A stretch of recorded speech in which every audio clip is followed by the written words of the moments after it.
오늘은 여러분과 같이 별과 같이 빛나는 사마리아 여인에 대해서 말씀을 드리기 원합니다.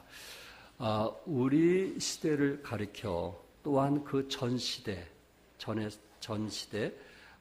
우리 전에 있는 분들이나 우리가 살아가는 이런 시대를 가지고 우리는 그 모든 시대의 사람이었다라고 말씀을 하고 있고, 그리고 우리의 다음 세대들, 젊은 세대들을 가지고 이 포스트 모던 시대다, 그렇게 이야기들을 많이 합니다. 그러니까 우리가 살아가는 세대는 그냥 살아갑니다. 이런 동성애 문제로 지금 시청에서 그 어려움이 있었고 2만여 명의 기독교인들이 반대도 하고 그렇게 하고 있지만은 우리 시대는 분명히 그대로 살아갑니다. 그러나 다음 젊은 시대들이 참 살아가기 어려운 이때에 이런 때를 바로 포스트 모던 시대로 변천되었다, 이렇게 말씀을 드릴 수 있습니다.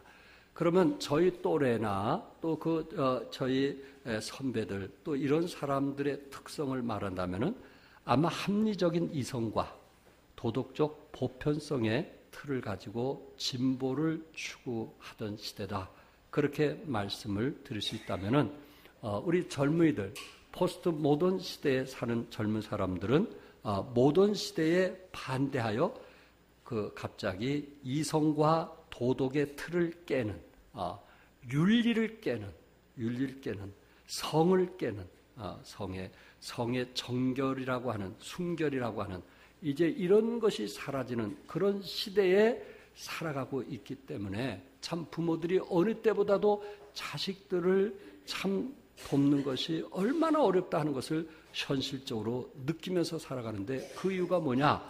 그것은 포스트 모던 시대에 자녀들이 영향을 받고 있기 때문에 그렇습니다. 그러다 보니까 다 그런 건 아니지만 세상 사람들의 어떤 이 자아가 파괴되고 가정이 해체되고, 그리고 도덕적인 권위와 질서는 무너지는, 이제는 부모님이 권면해도 그것조차도 들으려고 하지 않는, 자기네들이 좋아하는 대로 선택하고 자기네들이 원하는 대로 살고자 하는 그런 시대를 가지고 우리는 포스트 모던 시대다, 이렇게 말하고 있습니다. 그래서 한 문학학자는 포스트 모던 인생을 가리켜서 그 결과 나타나는 것이 고립되었고 상처나고 목마른 인간들이다, 이렇게 표현을 했습니다. 그가 포스트 모던 시대에 오히려 고립되어서 살아가는 사람들이 많아지고, 상처난 사람들이 많아지고, 목말라 하는, 만족이 없는 사람들이 많아질 것이다, 그렇게 말하고 있습니다. 오늘 본문의 주인공인 사마리아 여인의 모습을 보면 고립되어 있고, 또 상처가 많이 나 있고, 또한 목말라 있는 한 여인의 모습을 보게 됩니다. 오늘 본문의 그 여인이 스가라고 불리는 곳에 있게 되는데, 지금은 아스카라라고 합니다. 쉽게 말하면 북부 지역인 갈릴리와 남부 지역인 유대의 사이에 사마리아가 있습니다. 그러니까는 지금 현재 과거의 그 이스라엘로 본다면 우리나라와 거의 비슷한데, 우리가 남북이 있는 것처럼 그 중간 지역, 지금 38서 있는 그 중간 지역을 사마리아라, 이렇게 표현을 했고, 그리고 유대인들이 그 사마리아에 가기를 거부하는 그러한 민족들을 말하고 있습니다. 오늘 저는 그 사마리아 여인을 통해서 함께 나누기 원하는데, 그 여인은 어떠한 여인이었을까? 그 여인은 버림받은 사람이었다. 특별히 이 사마리아인은 BC 722년경 이 아수르에 의해서 북이스라엘이 이제 멸망한 후에 오히려 이스라엘 나라가 이 아수르에게 쿠데타를 일으킬까봐 식민지 정책을 쓰면서 그 중에 하나가 뭐냐면은 자폰 정책을 썼습니다. 그러다 보니까 그 사마리아 사람들에게, 사는 사람들에게 그 아수르아 그 남자들을 그곳에다가 파견을 해서 여성들과 이스라엘 여성들과 결혼을 하게 했고 그리고 그 안에 혼혈아를 만들게 했습니다. 그래서 이스라엘이라고 하는 그 민족이라고 하는 그것을 막살시키기 위해서 저들은 자폰 정책을 썼던 것입니다.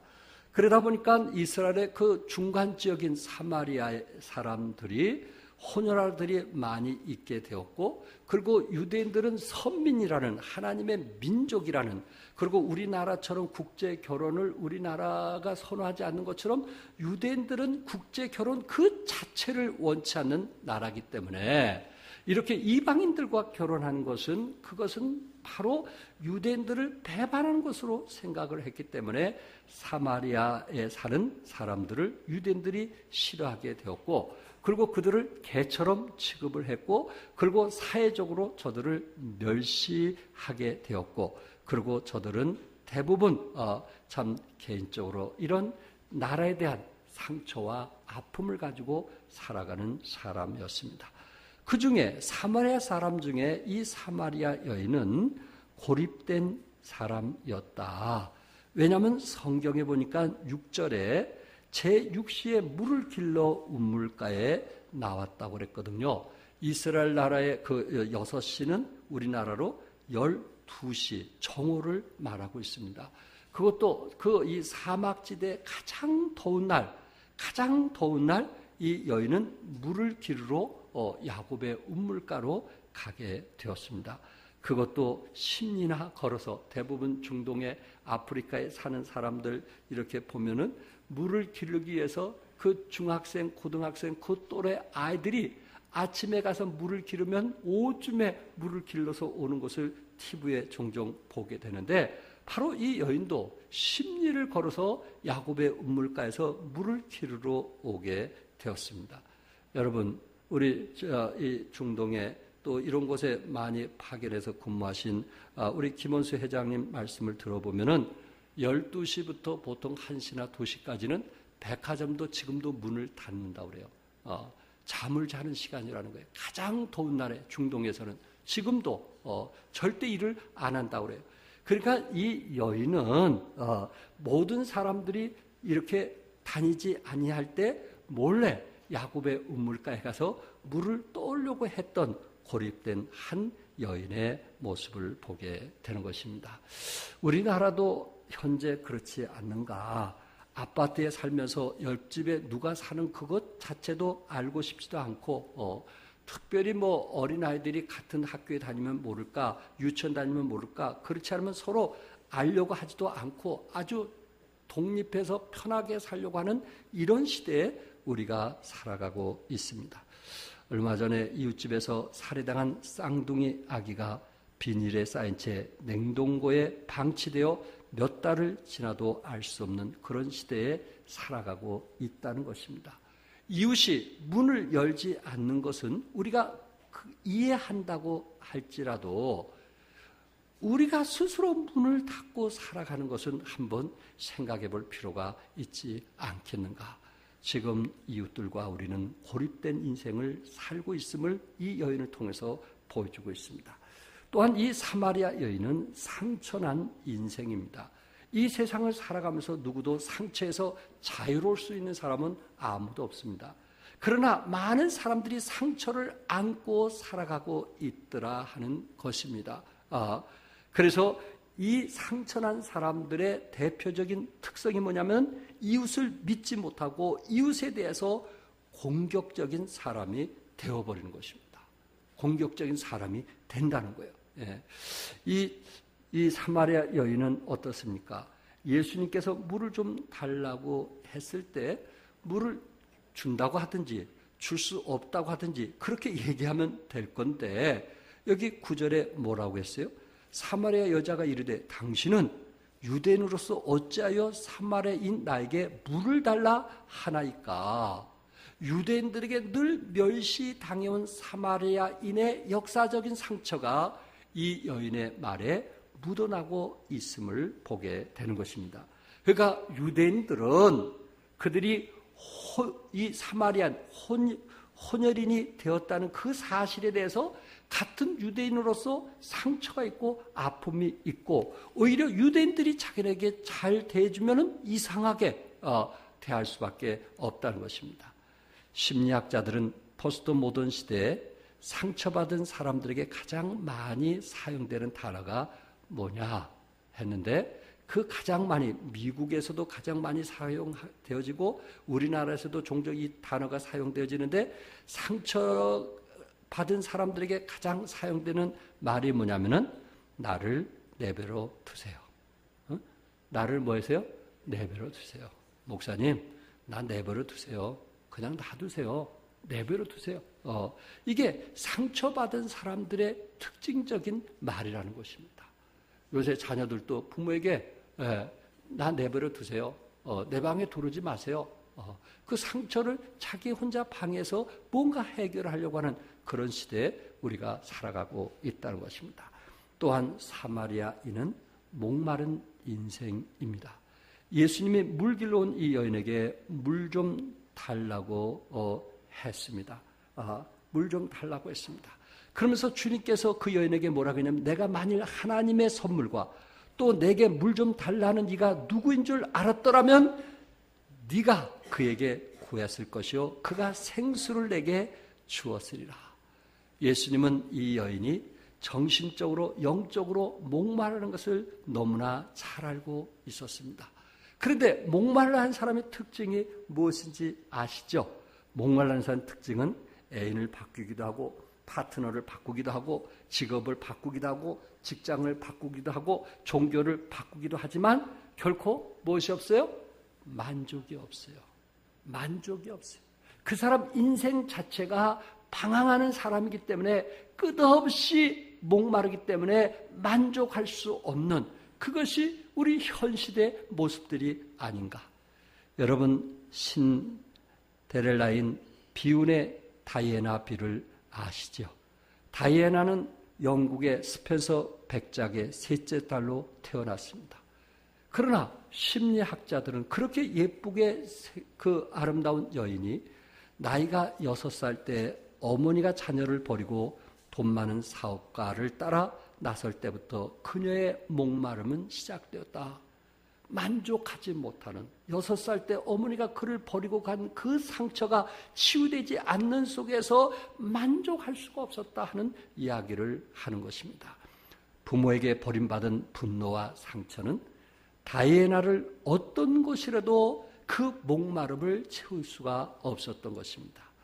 찰스 황태자와 결혼 후 카밀라 파카볼스와의 연문 사건이 터지자 그녀는 다시 어머니에게 버림받은 내가 또한 남편에게 버림받았다라고 하는 그 버림받았다라고 하는 그 내면의 고독한 공간을 채우지 못해서 결국 그녀는 머리 손질에만 $5,400, 몸매 관리와 의상 구입에만 연간 $87만, 한 7억 5천만 원이 넘는 그런 돈을 물쓰듯이 쓰면서도 만족하지 못하고 그리고 자살을 5번 기도했고 또한 거식증에 시달리며 이혼을 하게 되었던 것입니다.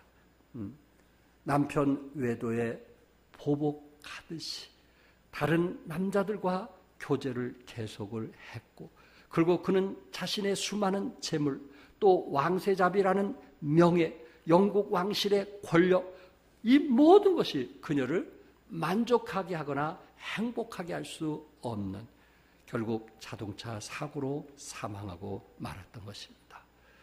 이것이 우리 현대인들의 모습이 아닌가. 주어진 속에서 만족하지 못하는 뭔가 목마름이 계속되어지는 그런데 다이애나는 만족하지 못해서 자동차 위에서 사고로 죽게 되었지만은 이 사마리아 여인은 이런 상황 속에서 만족할 수가 있었다는 것입니다. 누구 때문에? 예수님 때문에. 예수님 때문에. 6절에 예수께서 행로에 관하여 운물 곁에 그대로 앉으시니 때가 제6시쯤 되었더라. 사마리아로 통행하실 때 누가? 예수님이 유대인들은 원래 사마리아를 통과하지 않습니다. 다시 말해서 우리나라 지역으로 여러분을 이해하기 쉽도록 하기 위해서 우리가 북한을 가려면 지금 직접 가지 못하고 이제 그 중국을 통해서 또한 백두산 그쪽을 통해서 들어가는 것처럼 지금 이스라엘이 그런 거예요. 모든 사람들이 그 사마리안 자체를 싫어하기 때문에 돌아서서 바로 유다 쪽으로 가는 것이 그들의 습관이었는데 예수님은 직접 가시는 거예요. 이 여인을 구원하기 위해서, 목마른 이 여인에게 생명을 주기 위해서, 시원한 물을 주기 위해서 이 운물가를 선택을 했던 것입니다. 그러면서 내가 만일 하나님의 선물과 또 내가 물 좀 달라는 네가 누구인 줄 알았다면 네가 그에게 구했을 것이요 그가 생수를 내게 주었으리라. 예수님은 네가 알았다면, 네가 예수님이 누구라는 것을 알았다면 너는 그에게 물을 주었을 것이라고 말씀을 하고 있습니다. 요한복음 4장 14절에 내가 주는 물을 마신 자는 영원히 뭐하지 아니한다고요? 목마르지 아니하리니 내가 주는 물은 그 속에서 영생하도록 솟아나는 샘물이 되리라. 정신적으로 영적으로 영생하도록 솟아나는 샘물이 되리라 이렇게 말씀했어요. 여러분, 우리에게 중요한 것은 예수님을 만난 사람 중에 우리는 모든 사람이 다 예수님을 만나게 돼 있어요. 예수님을 만나지 않을 수가 없어요. 그런데 예수님을 만난 사람 중에 어떤 사람은 지옥에서 영원히 사는 사람이 있고 예수님을 만난 사람 중에 어떤 사람은 천국에서 영원히 사는 사람이 있어요. 우리는 어차피 예수님을 만나게 돼 있어요. 왜냐하면 우리 존재하는 것은 영원히 살기 때문에. 여러분이 이 세상에서 예수님을 만나지 못한다 할지라도 여러분이 죽은 후에 그 영혼은 하나님께 다시 가게 되고 하나님 앞에 만나서 심판을 받게 되는데 그때 그 만남은 심판을 위한 만남이 되는 거예요. 어차피 예수님을 뭐 하게 돼요? 만날 수밖에 없어요. 죽어서라도 예수님을 만날 수밖에 없어요. 이 세상에 예수님을 등질 수는 있지만은 반드시 우리는 죽어서라도 예수님을 만날 수 있는데 어떤 사람은 예수님을 만나서 천국에서 영생 복락을 누린 사람이 있고 어떤 사람은 예수님을 만나서 죽음 후에 예수님을 만남으로 지옥에서 영원히 고통을 당할 수밖에 없다는 것입니다. 이 여인은 예수님을 만났어요. 그가 살았을 때 예수님을 만났어요. 주님께서는 그에게 복음을 전하는 거예요. 나를 믿는 자는, 내가 주는 물을 마시는 자는 영원히 목마르지 아니할 것을 말씀했는데 그 영원히 목마르지 아니할 것이 무엇인가? 우리 요한복음 7장 38에서 39절 같이 한번 읽겠어요. 시작. 나를 믿는 자는 성경의 이름과 같이 그 배에서 생수의 강이 흘러나오리라 하시니 이는 그를 믿는 자들이 받을 성령을 가리켜 말씀하신 것이라. 아멘. 생수의 강이 결국 뭐예요? 성령님. 여러분과 내가 예수 믿고 구원받을 때 오신 그 성령님. 그것은 우리의 갈증과 모든 것을 해결해 주시고 우리의 아픔과 상처를 치유해 주시는 성령님. 그가 오시면 우리의 위로자가 되어주시고 친구가 되어주셔서 우리가 과거에 가졌던 그 상처까지도 치유해 주고 회복해 주시는 그 성령님. 이분을 만나게 되면은 이 세상에 살아가면서도 우리가 치유가 되고 회복될 뿐만 아니라 영원히 살 수 있는 생수의 그 강이 우리 마음으로부터 흐르게 될 것을 말씀하고 있습니다. 사마리아 여인은 이런 예수님을 만나게 되었어요. 많은 남편을 만나도 행복하지 못했던 그가 남편이 몇이에요? 5이나 있어요. 5. 그리고 또 지금 다른 남자하고 사는 거예요. 그런데도 그는 만족할 수가 없었어요. 이 사람 바꾸고 저 사람하고 5명 바꾸고 또 다른 남자가 있는데도 그 안에서 만족이 없는 거예요. 남자가 많다고 해서 만족하는 게 아니에요. 우리 주님은 그에게 목마르지 않는, 영원히 목마르지 않는 물을 주겠다고 했을 때 15절에 여자가 이르되 주여 그런 물을 내게 주사 목마르지 않고 또 여기 물길로 오지도 않게 하옵소서. 이 여인은 생수의 필요성을 느꼈던 것입니다. 어떤 사람이 목마르지 않는 물을 마실까요? 생수의 필요성을 느끼는 사람은 목마르지 않은 물을 마시게 되는 거예요. 근데 생수의 필요성을 느끼지 못한 사람에게는 그에게는 변화가 있을 수가 없습니다. 목말라 하는 사람, 갈증을 느낀 사람, 그것을 필요로 했던 사람, 이런 사람들에게 절대적으로 필요한 거예요. 그래서 주님께서 16절에 이르시되 가서 내 남편을 불러오라. 아니 지금 사마리아 여인하고 한참 대화 중에 왜 남편을 불러오라고 말씀했을까요? 우리 주님은 그의 죄를 지적하기 위해서, 결코 남편이 많아도 만족할 수 없다는 것을 지금 지적해 주기 위해서 예수님께서 내 남편을 불러오라고 했어요. 여인은 대답합니다. 나는 누가 없어요? 남편이요. 지금 사는 사람은 있을지라도 나는 진정한 남편, 나를 이루어주고 나를 시원케 해주고 나를 행복해 줄 수 있는 그런 남편이 없습니다 라고 얘기하는 거예요. 그럴 때 주님은 내가 안 오라고 했어요. 네가 남편 5이 있으나 지금 있는 자는 네 남편이 아니니 내 말이 참되도다. 야, 예수님께서 그의 생활까지 다 드러내는 거예요. 여기에 남편이 5이 있으면 웬만한 여성들은 좀 행복하지 않겠어요? 한 5년에 한 번씩 남편 바꾸니 얼마나 행복하겠어요? 얼마나 좋겠어요? 그런데 심리학자들은 이것을 갖고 관계 중독 현상이라고 합니다. 관계 중독, 마약 중독처럼 이 사람은 새로운 사람을 바꾸면 또 행복할 것 같은데 그렇지 못해요. 또 새로운 사람을 바꾸면 또 행복할 건데 그렇지 못해요. 이것도 하나의 중독이요 병이라는 것이에요. 결코 이 사람은 어떤 남자를 100명이건 1000명을 바꾼다 할지라도 뭐 할 수 없는, 만족할 수 없는, 그것이 우리 현 시대를 이 사람이 대표해서 말하고 있는 거예요. 오늘날 현대인들에게 이 관계 중독 현상이 얼마나 심각한지 아십니까?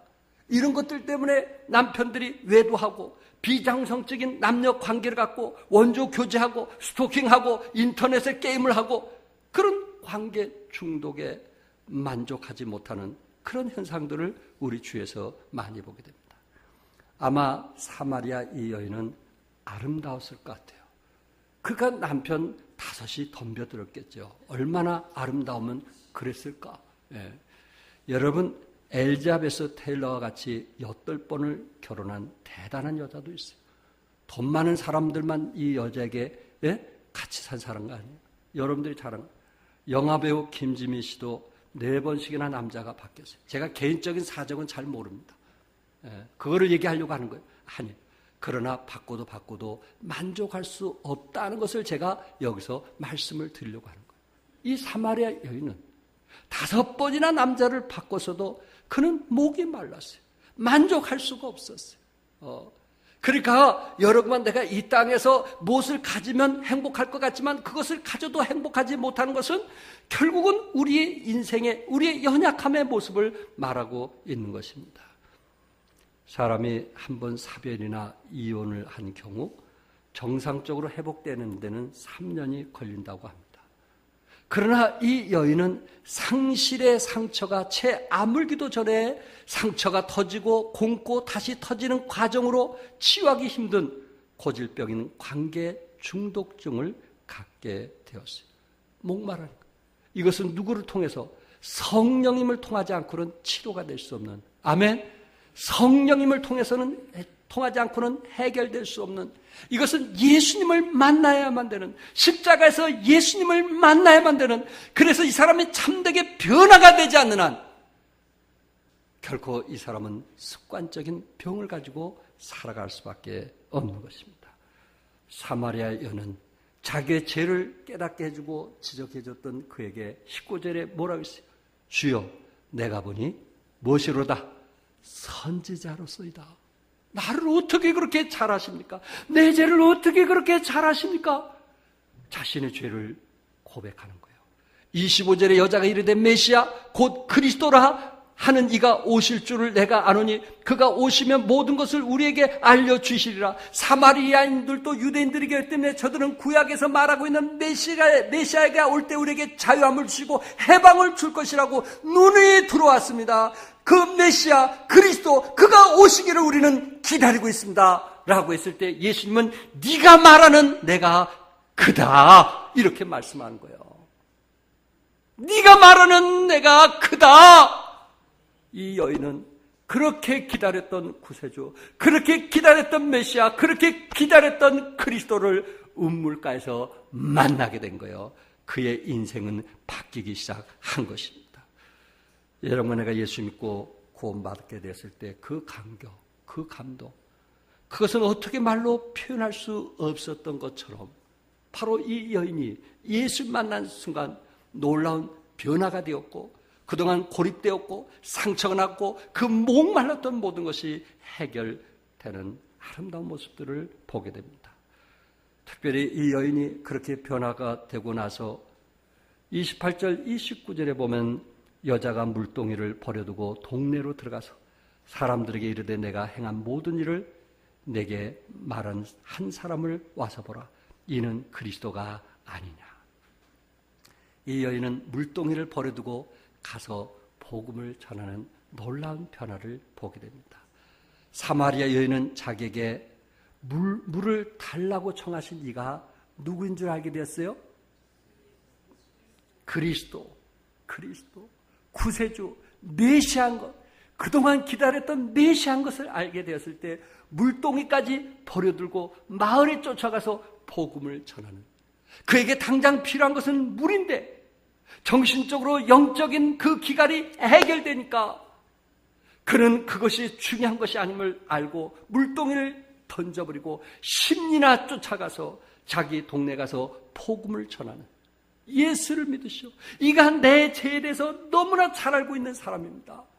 이분은 그리스도입니다. 이분은 구세주입니다. 이분을 여러분들에게 소개합니다. 얼마나 놀라운 변화입니까? 물동이보다 더 소중함을 알게 되었고 자기의 영적인 갈증과 자기의 더러운 것, 그리고 자기의 인생에서 가장 귀한 생명을 얻게 했던 이 예수님을 만난 후에 너무나 기쁘고 감사해서 예수를 믿으라고, 창피하고 부끄러운 사람인데도 불구하고 그것을 전혀 생각지 않고 예수를 믿으라고. 29절에 내가 행한 모든 일을 내게 말한 사람을 와서 보라. 내 허물을 그대로 잘 알고 그대로 알면서도 치료해 주는 분이 예수님이 아니신가. 야, 우리의 부끄럽고 우리의 연약함을 잘 드러내시는 주님, 그러면서도 치료하시고 우리를 변화시키는 주님, 그분에 대해서 복음을 전하는 사마리아 여인, 남들에게 조롱과 비난과 업신여김을 받았지만 그가 예수 믿고 구원받은 후에 그의 변화된 모습을 증가하는 한 여인의 모습. 우리는 어떻습니까? 우리는 어떻습니까?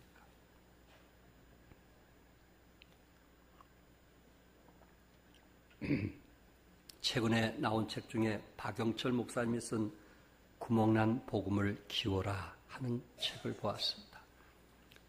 이분은 남침내 신학 대학원을 졸업하고 미국 사우스웨스턴에서 박사학위 받은, 미국의 전에는 이 박사학위, 성경 박사학위가 없어서 철학 박사학위를 대신 줬거든요. 거기서 박사학위를 받고 한국에 와서 약 38년 이상 교수로 생활하셨던 분이십니다. 이분이 복음에는 5가지 핵심의 요소가 있는데 그 복음의 5가지 그 요소가 사람들이 그것을 귀히 여기지 못하고 흘러버리고 있다.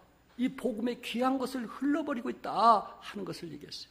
죄, 십자가, 부활, 회개, 영접.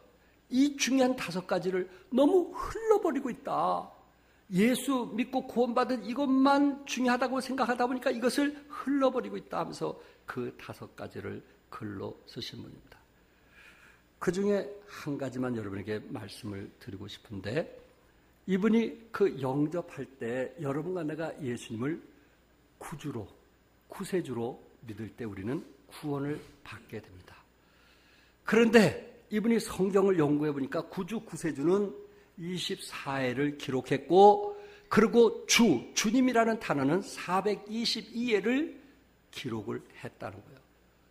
그러니까 성경은 뭐냐면은 예수님은 구세주라는 단어도 중요하지만은 성경에 초점을 맞췄던 것은 바로 뭐였어요?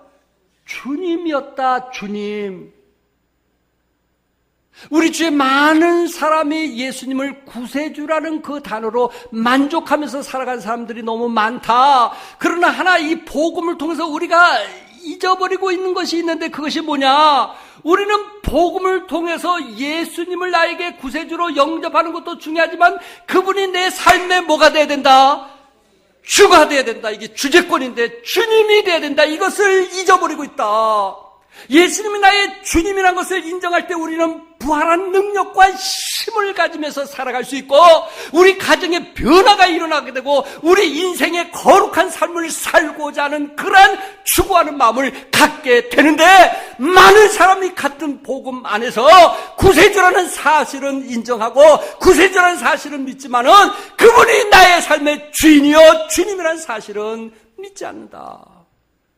그래서 사람이 변화가 없다. 사람이 성장이 없다. 사람이 생활 속에 하나님의 능력을 체험하지 못하고 살아간다라는 말이었어요. 이해가 되십니까? 우리가 구원은 받았는데 천국은 간다고 하면서 세상 사람과 똑같이 살 수도 있잖아요. 전혀 변화가 안 되잖아요. 우리 마음에. 우리 스스로 알잖아요. 내 생활에 전혀 변화가 없잖아요. 습관적인 성도는 될 수 있지라도 생활 속에 아내에게, 자녀들에게, 가정적으로, 직장에서 뭔가 믿는다는 변화가 없잖아요. 사마리아인 여인은 예수님을 영접한 후에 그가 그리스도라고 했을 때 그런 놀라운 변화가 있었잖아요. 그는 수치하고 얼마나 부끄러워요. 그러나 그것을 보지 않냐고 오로지 메시아 되신 그리스도가 오심을 전파하는 그 당시에 수가성에 사는 사람만 10,000명이었다는 거예요. 10,000명. 지금 현재는 한 13만 명이 된다는 거예요. 10,000명에게 복음을 전했어요. 10,000명에게. 성경에 보니까 뭐라고 말씀했어요? 요한복음 4장 39절 한번 같이 읽어볼까요? 시작. 여자의 말이 내가 행한 모든 것을 그가 내게 말했다 증언하므로 그 동네 증에 많은 사마리아인이 예수를 믿는지라. 많은 사마리아인이 누구를 믿는지라? 예수를 믿는지라. 10,000명에게 복음을 전했을 때 많은 사람들이 예수를 믿는지라. 얼마나 부끄럽고 추한 일이에요. 자기 과거를 아는 사람이 얼마나 이게 두려워요. 그러나 성령님이 오셔서 치유가 되고 회복됐을 때 그런 담대함을 갖게 됐고 그의 삶에 놀라운 변화가 일어나게 되었단 말이에요. 우리는 이런 변화를 가졌으면서도 내 아버지에게 내 어머니에게 복음을 전하지 못한다면은 구원은 받았을지라도 그분은 아직도 예수님을 주인으로 모시지 못하는 삶. 그래서 삶의 현장 속에서 그리스도인다운 삶을 살지 못하는 것이 우리의 모습이 아니겠는가. 우리 주님은 우리의 삶이 현장 속에서 예수님이 나의 주인 되기를 원하시는 거예요. 우리 가정에서도, 우리 직장에서도 예수님 나의 삶의 주인이 돼서 영원토록 별과 같이 빛나는 그런 하나님의 사람들이 되기를 원하시는 거예요. 내 삶이 다른 사람에게 조금 더 영향을 미치지 못하는 그런 삶이 아니고 예수님이 나의 삶의 주인이 되시면 그분을 통해서 우리는 놀라운 기적들이 우리의 삶의 현장 속에서 일어나게 될 것을 믿으시기 바랍니다. 저는 한동안 유행한 세속 유머 가운데 어느 날 변한 여자라는 유머를 말씀하고 마치려고 합니다. 어느 날 변한 여자입니다. 어느 날 변한 여자. 물론 남자들은 어느 날 변한 남자라고 들으시면 고맙겠습니다. 여우 같은 여자에서 여유 있는 여자로, 화난 여자에서 화난 여자로, 따지기 좋아하는 여자에서 따뜻한 여자로, 착각하는 여자에서 자각하는 여자로, 새끼 있는